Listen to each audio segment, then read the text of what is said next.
अस्सलाम वालेकुम, आप देख रहे हैं डॉन न्यूज़ में मेज़बान अब्दुल गफ्फार। पाकिस्तान इंग्लैंड के दरमियान जनाब पहले क्रिकेट टेस्ट का मुल्तान में आगाज़ और पाकिस्तान की इंतहाई शानदार परफॉर्मेंस। पहली विकेट जल्द गिरी साइम अयूब की, लेकिन उसके बाद कप्तान शान मसूद अब्दुल्ला शफीक ने एक यादगार शराकत कायम की और दोनों खिलाड़ियों ने सेंचुरियाँ स्कोर करके पाकिस्तानी फैंस को खुश कर दिया, जो बहुत अरसे से पाकिस्तान टीम की ख़राब कारकर्दगी में मायूस थे। लेकिन हमने देखा कि पाकिस्तान टीम ने अब से कुछ देर पहले 315 रन बना लिए 3 विकेटों के नुकसान पर। अभी भी 9 ओवर का खेल बाकी है और आज के दिन की खास बात, जैसे मैंने कहा, कि कप्तान शान मसूद के इंतहाई शानदार 151 और अब्दुल्ला शफीक के 102 रन। और पाकिस्तान की टीम जिसने बांग्लादेश के खिलाफ टेस्ट सीरीज़ हारी थी, और बहुत सारे लोग बात कर रहे थे कि शायद इस टेस्ट सीरीज़ में भी पाकिस्तान को मुश्किलात का सामना करना पड़ सकता है, लेकिन हमने देखा कि पाकिस्तान जो कि अनप्रेडिक्टेबिलिटी है उसको आज पाकिस्तान ने एक मरतबा फिर दुनिया के सामने दिखाया।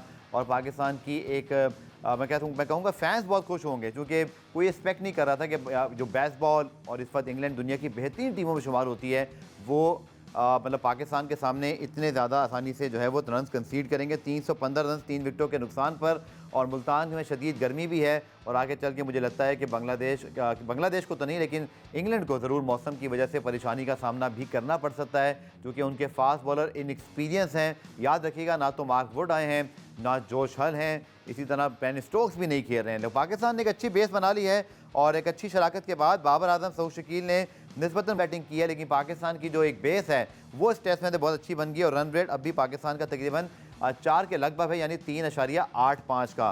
पाकिस्तान के इस दिन के खेल पे हम बात करेंगे, लेकिन प्रोग्राम के फॉर्मेट के मुताबिक पहले देखिए रीप्ले हेडलाइन। जनाब, मुल्तान टेस्ट में पाकिस्तान का इंतहाई शानदार आगाज़। जैसे मैंने कहा कि पाकिस्तानी फैंस के लिए, पाकिस्तान फ्रेटर्निटी के लिए, बल्कि दुनिया भर में अगर बात की जाए, कोई पाकिस्तान को रेट नहीं कर रहा था। लेकिन ये ज़रूर मैं आपसे कहूँगा कि पाकिस्तान ने इंग्लैंड के खिलाफ जब गुज़िश्ता 2 साल पहले यानी कि 2022 में भी जो टेस्ट सीरीज़ हारी थी, Pakistan came very close to beat England at least twice in the test series.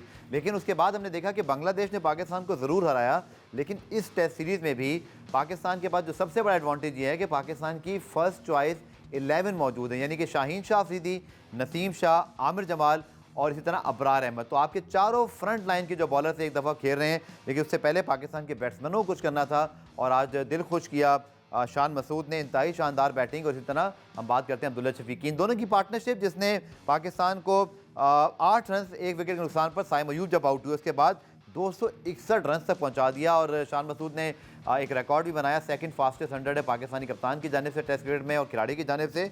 और इसके साथ साथ पाकिस्तान की जानिब से सेकंड विकेट की शराकत में भी एक नया रिकॉर्ड बना अगेंस्ट इंग्लैंड। आप रिपोर्ट देखिए शान अब्दुल्ला शफीक की इस शानदार पार्टनरशिप के हवाले से, फिर आके मज़ीद बात करें। तो जनाब, आपने देखी ये शानदार पार्टनरशिप के हवाले से एक रिपोर्ट, जिसके अंदर अब्दुल्ला शफीक और शान मसूद ने पाकिस्तान को एक ऐसा आगाज़ फराम किया जो ना सिर्फ इस टेस्ट मैच में, बल्कि मुझे लगता है पूरी सीरीज़ के लिए पाकिस्तान की एक टोन सेट हो गई है, जिससे पाकिस्तान बिल्ड डाउन कर सकता है। हमारे नुमाइंदे गुलाम मुर्तज़ा ने इस वक्त हमें ज्वाइन किया। गुलाम मुर्तज़ा, बहुत शुक्रिया ज्वाइन करने के लिए। यकीनी तौर पर कोई एक्सपेक्ट नहीं कर रहा था कि इस तरह की एक कमांडिंग परफॉर्मेंस पाकिस्तान टीम की जानिब से होगी। Still a long way to go, but very fine performance by Pakistan. और ख़ासतौर पे अब्दुल्ला शफीक के हवाले से हम बात करेंगे कि जैसन गिलिस्पी और कप्तान शान मसूद ने उन पर जो एतमाद का इजहार किया था, अब्दुल्ला शफीक ने उसको पे बैक किया। जी गुलाम मुर्तज़ा। अब्दुल्ला शफीक ने पे बैक भी किया है, क्योंकि 7 इनिंग्स हो चुकी थी और अब्दुल्ला शफीक ने रन नहीं किए थे। और सारी कौम की उम्मीदें थी कि अब्दुल्ला शफीक जिस तरह वो टेक्निकल प्लेयर है, वो उसी तरह वो रन भी करेंगे। तो गुज़िश्ता जो सीरीज थी उसमें बांग्लादेश के खिलाफ तो तमाम तर जो उम्मीदें पाकिस्तानी टीम से वो थोड़ी कम होती दिखाई दे रही थी, क्योंकि बांग्लादेश के खिलाफ पाकिस्तान की परफॉर्मेंस कुछ ख्वातर ख्वाह नहीं रही थी, बुरी परफॉर्मेंस थी। हम उनसे दोनों मैचेस जो हार चुके थे। तो अब अब्दुल्ला शफीक ने और शान मसूद ने जो आगाज किया है पाकिस्तानी टीम को, वो बेहतरीन आगाज है। लेकिन ये अभी पहला दिन है, तो क्योंकि टेस्ट मैच जीतने के लिए आपको 5 दिन का खेल अच्छे से खेलना होता है। तो अभी जो पहले दिन तो पाकिस्तान ने तीनों सेशंस में अच्छा खेला है। अब इसको कंटिन्यू कैसे करते हैं, अब ये देखना होगा। हमारे बॉलर्स किस तरह बॉलिंग करेंगे वो देखना होगा कि क्या हमारे बॉलर्स जो विकेटें लेने में कामयाब होंगे। तो जब तक 20 विकेटें नहीं लेते तब तक पाकिस्तान वो ये मैच नहीं जीत सकता।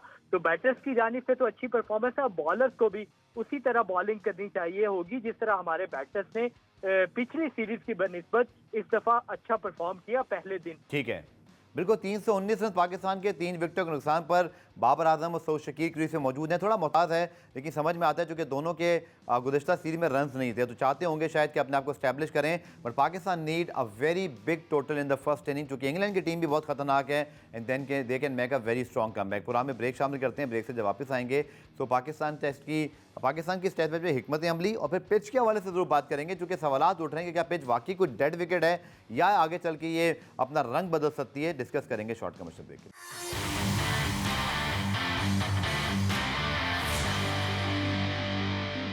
तो जनाब मुल्तान टेस्ट में पाकिस्तान टीम का इंतहाई शानदार आगाज़ और आगे चल के इस पिच ने क्या अपना रंग बदलना है, क्या अभी से बहुत सारी बातें हो रही हैं कि क्या ये एक बहुत फ्लैट विकेट है। गुलाम मुर्तज़ा जिस पिच पे पाकिस्तान रन करता है उसको ज़रा फ्लैट ही जो है वो थोड़ा सा गर्दाना जाता है, लेकिन बहुत तारीफ़ करना पड़ेगी शान मसूद की जिस इंटेंट से वो खेले, खासतौर पर जब शुएब बशीर बॉलिंग करने आए उनके खिलाफ जो कदमों का इस्तेमाल किया, उनको बिल्कुल सेटल होने नहीं दिया। अब्दुल्ला शीवी ने लिया, बड़े अच्छे टेक्निकल प्लेयर हैं, बट आपकी अगर कोई बात हुई और जिस तरह मैच के वक्त मामलात हैं, आप पिच के बारे में क्या राय रखते हैं? क्या ये वाकई कोई फ्लैट विकेट है या आगे चल के इसको अपना रंग बदलना है? खासतौर पर पाकिस्तान चाहेगा कि यहाँ पर एक बड़ी कामयाबी हासिल करें। हमारे पास स्पिनर्स भी इस बार मौजूद हैं, अबरार हैं, इसी तरह हमारे पास अगर आप बात करें तो सलमान अली आगा भी मौजूद हैं। आपकी पिच के बारे में क्या राय है? जी, बज़ाहिर जिस तरह पहले दिन का खेल हुआ है तो उसमें विकेट में स्विंग भी नजर नहीं आ रहा था और ना ही बाउंस, ऑकवर्ड बाउंस था और स्पिनर्स का बॉल ब्रेक भी होता हुआ दिखाई नहीं दे रहा था। तो पहले दिन के खेल में तो ज्यादा विकेट हमें बैटिंग विकेट लगी है, लेकिन जैसे जैसे क्योंकि session by session test match चल रहा है, 5 दिन का खेल होना है तो उसमें पैचेस बनेंगे। जब पैचेस बनेंगे तो चौथा और पांचवा दिन बहुत ज्यादा इंपॉर्टेंट होता है खासकर स्पिनर्स के लिए, क्योंकि पैच बनता है तो पैच में जब स्पिनर बॉल करता है तो वहां से टर्न मिलता है उसे, वहां पे ब्रेक मिलता है, तो इस वजह से वहां पे स्पिनर को चौथे और पांचवें रोज हेल्प मिल सकती है। लेकिन जिस तरह की गर्मी है वहां पे फास्ट बॉलर के लिए बहुत टफ कंडीशंस है। इंग्लैंड के फास्ट बॉलर बॉलिंग कर रहे थे तो पहले स्पेल में जो बॉलिंग कर रहे थे वो 145 से 147 पे, तो दूसरे स्पेल में जब वो बॉलिंग करने आए तो 135 136 पे बॉलिंग कर रहे थे। तीसरे स्पेल में उनके फास्ट बॉलर जो बॉलिंग कर रहे थे वो 130 132 128 के स्पेल पे किलोमीटर पर आवर पे वो बॉलिंग कर रहे थे।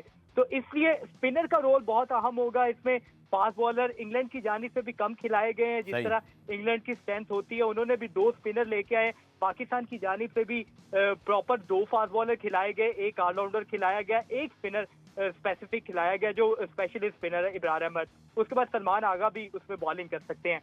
तो इसलिए अभी तो बैटिंग विकेट लग रहा है, लेकिन आइंदा जो तीसरा और चौथा पांचवा रोज होगा उसमें लगता है कि स्पिनर्स को हेल्प मिलेगा। बिल्कुल, और बाबर आजम जनाब आउट हो गए 30 रन बनाकर। ये जरूर पाकिस्तान के लिए परेशानी की बात है क्योंकि पाकिस्तान के सबसे बड़े स्टार रहे हैं, रन बनाते रहेंगे। ये अब उनकी तकरीबन 9वां टेस्ट है, 17वीं इनिंग हो गई है कि एक 50 नहीं, आज 30 रन बनाए 71 गेंदों पर, लेकिन क्रिस वोक्स ने उन्हें एलबीडब्ल्यू आउट किया और पाकिस्तान के लिए एक आई थिंक अच्छा खासा आगाज़ था पाकिस्तान का, लेकिन 4 विकेट गिरने के बाद ज़रूरत इस अमर की है कि हम इस जो अच्छा आगाज़ है इसको बहुत अच्छी तरह यूटिलाइज़ करें, बिकॉज इंग्लैंड की टीम बिल्कुल जो है नहले पे दहला करना जानती है, बेसबॉल खेलते हैं और कब वो मैच का पासा पलट दें 1-2 सेशन में ये किसी को पता नहीं चलता। 324 पे जनाब 4 आउट हैं। और अब बात करते हैं जनाब मोहसिन नकवी साहब की, पाकिस्तान क्रिकेट बोर्ड के चेयरमैन। कल वो कज़ाफ़ी स्टेडियम लाहौर पहुँचे, उन्होंने जितनी भी इंतजामात हैं, जो रेनोवेशन चल रही है उसका जायज़ा लिया। आप देख सकते हैं रात गए पहुँचे और बड़े पैमाने पर तदीन और आराइश का काम है, रेनोवेशन हो रही है और वो यहाँ मौजूद हैं। उन्होंने यहाँ पे बात की तमाम जो मुतालिका यहाँ पर लोग काम करें, लेकिन इसके अलावा उन्होंने मीडिया से बात की और चैम्पियंस ट्रॉफी के हवाले से उन्होंने भारत के हवाले से हौसला अफजा बयान दिया जिसके मुताबिक भारतीय टीम जो है पाकिस्तान का दौरा करेगी। पहले मोहसिन नकवी साहब की जो गुफ्तगू थी वो आपको दिखाते हैं, फिर आके मज़ीद बात करते हैं। अभी मैंने सिर्फ उनको कहा है कि आप तसल्ली से टाइम लेके कोचेज़ भी, सिलेक्शन टीम भी, कमेटी भी, सारे लोग मिल के एक दफ़ा अपने अपने तौर पर नाम दें। जब एक दफ़ा करेंगे फिर एक दफ़ा सेशन लगाएंगे, बैठेंगे, उसके बाद उसको फाइनल कर देंगे। बात यह है कि हम तैयार हैं बिल्कुल चैम्पियंस ट्रॉफ़ी के लिए और इंशाल्लाह ताला सारी टीमें आएंगी। इंडियन टीम, मुझे बड़ी उम्मीद है कि अभी तक कोई ऐसी चीज़ नहीं है जिसकी वजह से वो पोस्टपोन करे या कैंसिल करे, तो सारी टीमें आएंगी।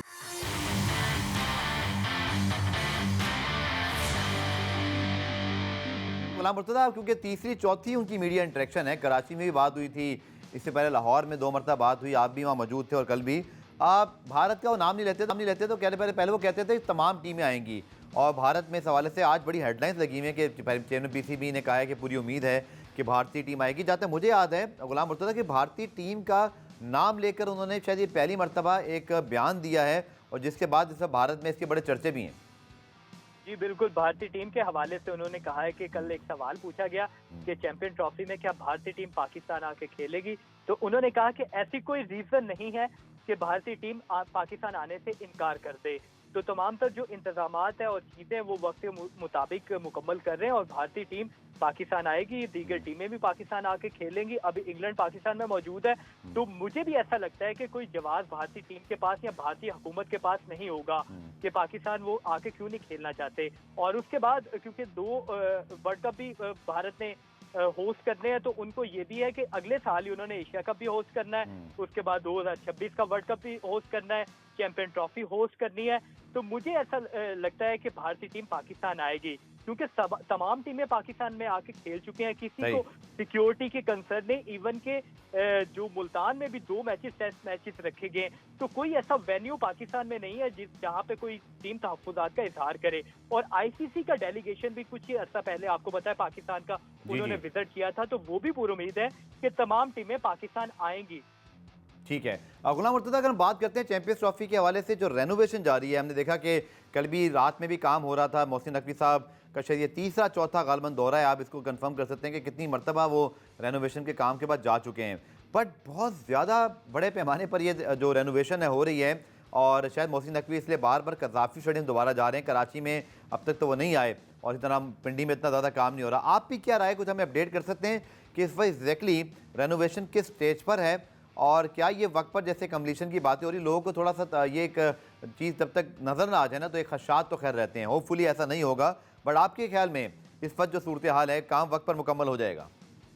जी 24 घंटे काम हो रहा है और 3 शिफ्टों में काम किया जा रहा है। कज़ाफ़ी स्टेडियम की जो मेन बिल्डिंग थी उसकी बेसमेंट का जो छत थी वो बना दी गई है। अब 2 हफ्ते बाद जो उसकी फर्स्ट फ्लोर की छत है वो बनाई जाएगी। तो कज़ाफ़ी स्टेडियम में काम बहुत तेजी से जारी है, 3 शिफ्टों में काम किया जा रहा है। Chairman Pakistan cricket board Mohsin Naqvi की आपने बात की, तो कज़ाफ़ी स्टेडियम के बिल्कुल करीब ही उनका घर है, तो वो गाए बगाए कज़ाफ़ी स्टेडियम का विजिट करते हैं, वहाँ पे काम का जायजा लेते हैं और जो कंस्ट्रक्शन कंपनी के ओहदेदारान है वो उनको कज़ाफ़ी स्टेडियम की कंस्ट्रक्शन के हवाले से आगाह भी करते हैं, तफसीलात फराहम करते हैं।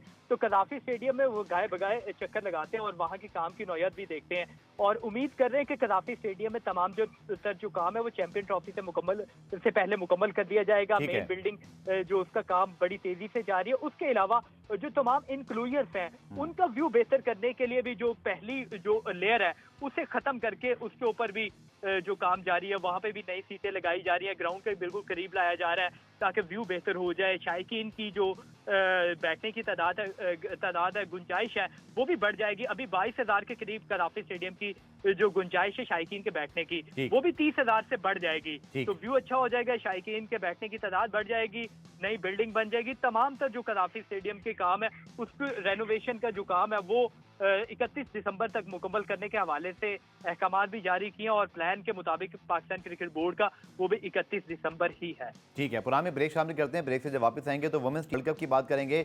पाकिस्तान को अगर भारत ने शिकस्त दी लेकिन उसके बावजूद पाकिस्तान का रन रेट भारत से बेहतर है और आगे 2 बड़े मैचेस आ रहे हैं, इसके हवाले से बात करेंगे शॉर्ट कमर्शियल ब्रेक के बाद।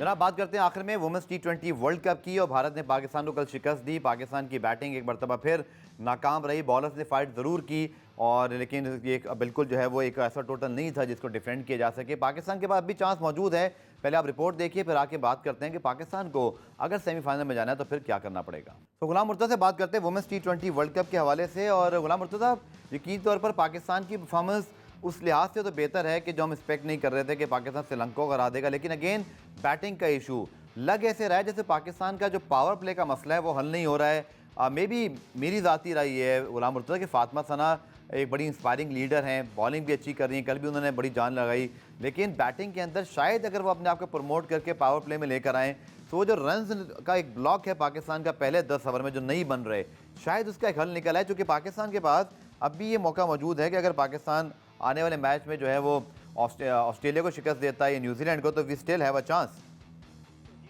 मैच है 11 अक्टूबर को बिल्कुल। खेला जाएगा पाकिस्तान का ऑस्ट्रेलिया के अगेंस्ट। तो पाकिस्तान को अपनी बैटिंग लाइन पे बैटर्स को खासकर तवज्जो देनी चाहिए। आपने बिल्कुल सही निशानदेही की पाकिस्तान की जानिब से। हमारे जो बॉलर थे उन्होंने तो बेहतरीन बॉलिंग की, लेकिन हमारे जो बैटर्स हैं वो रन करने में नाकाम रहे। अगर श्रीलंका वाले मैच की भी बात करें तो वहां पे भी पाकिस्तान की बैटर्स ने कोई अच्छा परफॉर्म नहीं किया था। जी हाँ। 115 रन किए थे, वो भी खातिर ख्वाह नहीं थे। तो उसमें बॉलर्स ने बड़ी अच्छा उम्दा बॉलिंग की थी जिसकी वजह से जीत गए। एक तो ओपनर्स को हमारे देखना चाहिए कि मुनीबा अली खेलती हैं और उनके साथ गुल फरोजा आती हैं, तो वो पावर प्ले को यूटिलाइज नहीं करती। पावर प्ले में हमारी बहुत सारी विकेटें गिर जाती हैं। सही। तो लेकिन हमें नीचे भी बैटर्स को देखना चाहिए कि जो फातिमा सना नीचे से आके जो बैटिंग करती है, क्या हमारे पास ऐसे हार्ड हिटर मौजूद है जो नीचे से आके रन कर देंगे। पहले मैच में भी फातिमा सना ने स्कोर किया तो उसके बाद हमें अच्छा थोड़ा सा टारगेट मिल गया। दूसरे मैच में भी फातिमा सना ने एक छोटा सा कैमियो खेला जो पाकिस्तान ने 105 रन किए। तो इसलिए हमारी जो बैटर्स है, खासकर सीनियर बैटर्स है जिसमें आलिया रियाज हैं और निदा डार है। निदा डार ने 28 रन तो किए, वो ज्यादा लंबी इनिंग खेल सकती थी। अगर वो फिनिश करती 20 ओवर पूरे खेल के जाती तो शायद पाकिस्तान ज्यादा रन कर लेता, और पाकिस्तान अगर 120 से 125 इसके करीब रन करता तो फिर शायद इंडियन टीम के लिए कुछ मुश्किल हो सकती थी। बैटर्स को अपनी जिम्मेदारी का मुजाहरा करना होगा। बैटिंग लाइन रन नहीं कर रही, बॉलिंग अच्छा कर रही है, थोड़ा फील्डिंग के ऊपर थोड़ी ज्यादा तवज्जो देने की जरूरत है। तो बैटर्स के रन जब तक नहीं होंगे तो हमारी बॉलिंग लाइन डिफेंड नहीं कर पाएगी। बिल्कुल। गुलाम मुर्तज़ा, आखिर में आपसे सवाल अगर मैं करूं तो वुमेन क्रिकेट को बहुत फैसिलिटीज़ मिली हैं ओवर द ईयर्स। मुझे याद है स्पेशली वसीम खान साहब जो कि उस वक्त पाकिस्तान क्रिकेट बोर्ड के CEO थे, अब ICC के जनरल मैनेजर क्रिकेट हैं। उन्होंने, आपको याद होगा कि ना सिर्फ जो सफरी सहूलियात हैं वो मेंस टीम के बराबर की, सेंटर कॉन्ट्रैक्ट प्रॉपर बने, फिर फैसिलिटेशन की बात की जाए, बट उसके बावजूद गो के अभी तक परफॉर्मेंस इतनी बुरी नहीं है। फातिमा सना का खासतौर पर जो चॉइस है कैप्टन बनाने का, मुझे लगता है बड़ा इंस्पायरिंग डिसीजन है। बट सीनियर खिलाड़ियों को जिम्मेदारी दिखाना होगी, और ख़ासतौर पर पाकिस्तान क्रिकेट बोर्ड और जो हमारे यहाँ ओवरऑल अगर मुल्क में देखें जितना सपोर्ट वुमेन क्रिकेट को पिछले सालों में किया गया है, आई थिंक कुछ इससे और बेहतर परफॉर्मेंस भी आनी चाहिए। जी, एक्सपेक्टेशन बहुत ज्यादा थी। जिस तरह सेंट्रल कॉन्ट्रैक्ट में बहुत ज्यादा इजाफा किया गया था और दीगर जो सहूलियात है वो बहुत ज्यादा खवातीन क्रिकेटर्स को दी गई थी, लेकिन हमारी जो सीनियर बैटर्स है उनकी जानिब से बैटिंग में परफॉर्मेंस दिखाई नहीं दे रही। बॉलर्स हमारी अच्छा परफॉर्म कर रही हैं, तो इसलिए कोचेस को भी हमारी बैटिंग के ऊपर खासकर तवज्जो देने की जरूरत है। और नीचे हमारा तो जो स्ट्रक्चर है खासकर खवातीन क्रिकेट का, उसे भी मजीद बेहतर करने की जरूरत है, क्योंकि लाहौर में कुछ ऐसे कॉलेजेस हैं या कुछ ऐसे यूनिवर्सिटीज हैं जो क्रिकेट के ऊपर तवज्जो देती है, लेकिन बहुत वसी पैमाने पर उस तरह खवातीन की क्रिकेट के ऊपर तवज्जो नहीं दी जाती जिस तरह देनी चाहिए। और कराची में भी 1-2 यूनिवर्सिटीज, 1-2 कॉलेजेस हैं जहाँ पे खवातीन की क्रिकेट हो रही है, लेकिन ग्रास रूट लेवल पे जब तक तवज्जो नहीं दी जाएगी, हमारी लड़कियां लड़कों के साथ नहीं खेलेंगी, तब तक ये बेहतर नहीं हो सकती। तो जितने क्रिकेटर्स हैं उनकी जानिब से भी यही मशवरा दिया जा रहा है कि खवातीन को लड़कों के साथ खिलाया जाए, ताकि जो हमारा बिल्कुल, आपने बिल्कुल ठीक कहा, जो पूल ऑफ प्लेयर्स है बढ़ाना पड़ेगा ताकि हमारे पास जो एक यंग टैलेंट है मजीद सामने आ सके। बहुत शुक्रिया गुलाम मुर्तज़ा, आपसे तफसीली बात हुई मुख्तलिफ मौज़ूआत पर। जनाब, पहले दिन के खेल का इख्तिताम किया 328 रन 4 विकेटों के नुकसान पर, और हम ये कह सकते हैं कि इंग्लैंड ने एक बहुत बड़ी पार्टनरशिप कंसीड करने के बाद अपने इनरोड्स बनाए हैं। पाकिस्तान के लिए ये बहुत ज़रूरी है कि जो एक बहुत बड़ी पार्टनरशिप हुई दूसरे विकेट की बिटवीन शान मसूद एंड अब्दुल्ला शफीक, उसका फ़ायदा उठाते हुए कम अज़ कम पाकिस्तान को इस विकेट पर जो माहिरीन क्रिकेट कह रहे हैं 500 रन करना होंगे। डोंट फॉरगेट कि इंग्लैंड की बैटिंग उनकी सबसे बड़ी जो है वो पावर है।